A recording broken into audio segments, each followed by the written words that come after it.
Hi, I'm Dr. Victor Morris. I'm the Chief Medical Officer here at Bridgeport Hospital. I'd like to introduce you to a brief overview of our spine center that we have here. Our primary goal is to improve your condition and quality of life.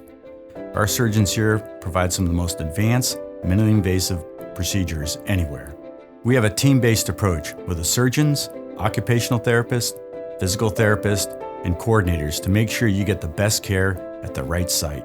As with everything else here at Bridgeport Hospital, we put an emphasis on patient-centered care. Being the large hospital that we are, we have a large experience with traumatic spine injuries, injuries sustained during falls and car accidents and things like that, where people require different types of procedures to stabilize their spines, so to keep them safe and to also decompress nerves that were potentially damaged during their injury. I think that over time our growth has been in increased influx of patients, but also our capacity to do more precise or more complicated procedures.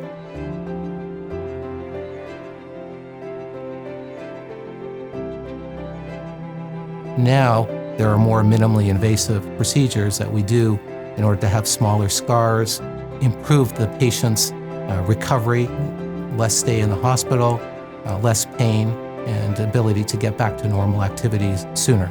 We always try to maximize the non-surgical or conservative treatment for patients with spine problems.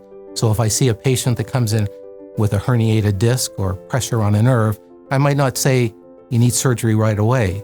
I would give the patient the option of physical therapy, medications to take down inflammation on the nerve, refer them to a physician who does rehab medicine, also to maximize non-surgical treatment. And the patient may also see a pain specialist for an injection of a steroid to take down the swelling that's causing the problem secondary to the pinching of the nerve. Some procedures are essentially pain-free or pain-limited, meaning that they could have small procedures done and actually leave from the hospital the same day, and that happens frequently. Larger procedures typically have some element of pain and debility after surgery just based on the fact that they had a larger operation.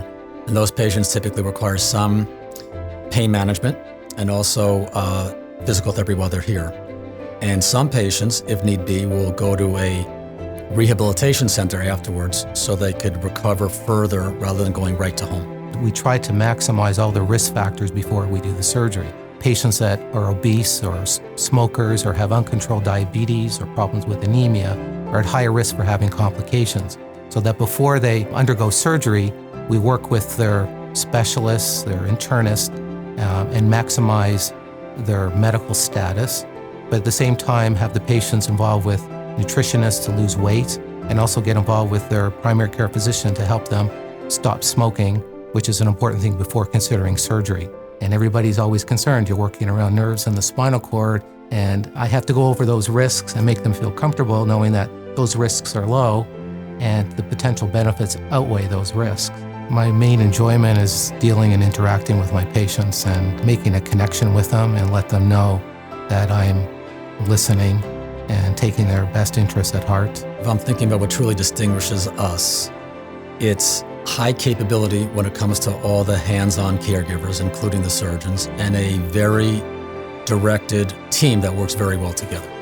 Because when you have both, the patients do extremely well.